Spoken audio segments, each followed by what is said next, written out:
yang sebelumnya disebut Yehuda atau Judea diganti menjadi Provincia Syria Palestina.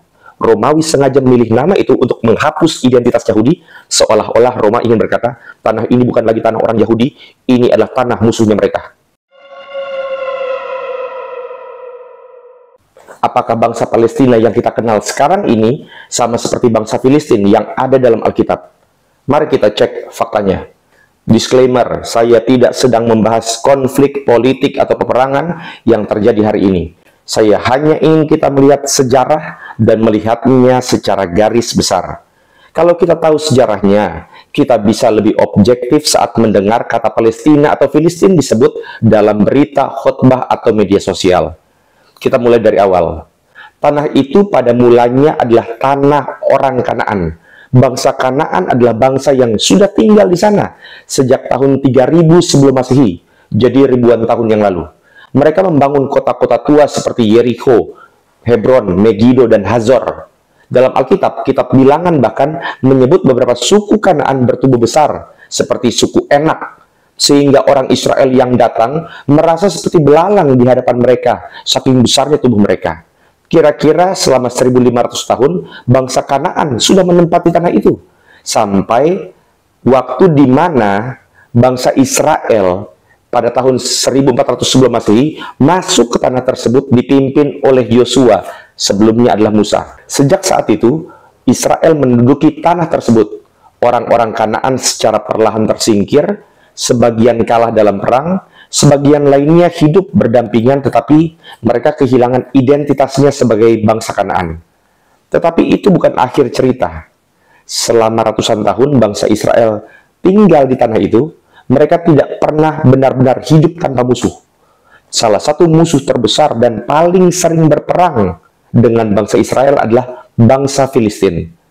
Filistin tinggal di wilayah pesisir barat, kota-kota seperti Gaza, Askelon, Ashdod, Gad, dan Ekron. Kita semua tahu cerita Daud dan Goliat. Goliat itu seorang Filistin dari kota Gad. Namun sejarah mencatat sekitar abad 6 sebelum Masehi, bangsa Filistin mengalami kemunduran besar. Kemungkinan besar mereka dihancurkan oleh penaklukan Babel, kerajaan yang sekarang di Irak. Sejak saat itu identitas mereka hilang dari sejarah dunia. Dengan kata lain, bangsa Filistin itu sudah punah 700 tahun sebelum Tuhan Yesus lahir. Israel juga mengalami masa-masa sulit. Selama ratusan tahun mendiami tanah tersebut, mereka sendiri akhirnya kalah. Tahun 586 sebelum Masehi, mereka kalah oleh pasukan Babel. Bait Allah yang pertama dihancurkan, bangsa Israel dibuang ke tanah Babel selama 70 tahun. Tetapi sesuai janji Tuhan melalui Nabi Yeremia, mereka akhirnya diizinkan pulang pada tahun 538 di bawah pemerintahan Persia. Mereka bangun lagi bait Allah, bangun kembali tembok Yerusalem, dan hidup lagi di tanah itu. Tetapi sejarah berputar lagi. Pada abad pertama Masehi, Kekaisaran Roma berkuasa di tanah tersebut. Tahun 70 Masehi, bait Allah yang kedua dihancurkan. Puncaknya, tahun 135 Masehi, setelah pemberontakan besar yang dipimpin oleh Bar Kokhbah, maka Kaisar Romawi bernama Hadrian mengusir semua orang Israel keluar dari tanah tersebut. Bukan hanya itu, dia juga mengganti nama tanah tersebut yang sebelumnya disebut Yehuda atau Judea diganti menjadi Provincia Syria Palestina. Kenapa begitu namanya? Karena Palestina berasal dari kata Filistia atau tanah bangsa Filistin, musuh abadi Israel. Romawi sengaja memilih nama itu untuk menghapus identitas Yahudi, seolah-olah Roma ingin berkata, tanah ini bukan lagi tanah orang Yahudi, ini adalah tanah musuhnya mereka. Lalu siapa yang tinggal di sana setelah itu?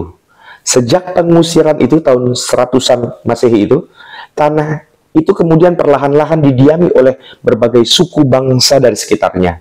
Mereka secara signifikan, suku-suku Arab itu mulai menetap di wilayah tersebut sekitar tahun 700 Masehi. Sejak saat itu wilayah ini menjadi bagian dari dunia Arab Muslim selama berabad-abad di bawah berbagai kekhalifahan dan kerajaan. Penduduk inilah yang kemudian dikenal sebagai bangsa Palestina modern. Lompatan sejarah besar berikutnya terjadi abad 19, kurang lebih tahun 1880 muncul gerakan namanya Zionisme, sebuah gerakan yang bertujuan mengembalikan orang-orang Yahudi yang tercerai-berai di seluruh dunia untuk kembali ke tanah leluhur mereka. Gelombang pertama imigrasi Yahudi dimulai, jumlah mereka semakin banyak menjelang Perang Dunia Pertama dan setelahnya. terutama karena penganiayaan yang dialami oleh orang Yahudi di Eropa. Akhirnya, tahun 1948, setelah mandat Inggris berakhir, negara Israel modern resmi berdiri. Tetapi, penduduk Arab yang sudah tinggal di sana selama berabad-abad merasa terancam dan menolak kehadiran Israel. Sejak saat itu, konflik antara kedua pihak pun semakin memanas dan sampai hari ini masih menjadi salah satu konflik terpanjang dalam sejarah dunia. Kesimpulannya, apakah Palestina yang ada hari ini sama dengan bangsa Filistin di Alkitab? Jawabannya jelas tidak sama.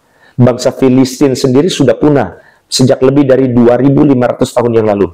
Sedangkan Palestina modern adalah penduduk Arab yang telah mendiami wilayah itu sejak abad 7 Masehi minimal, jauh setelah orang Yahudi diusir oleh Romawi.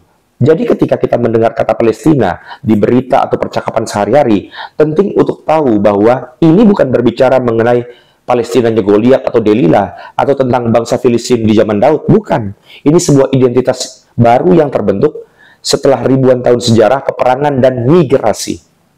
Sejarah ini panjang.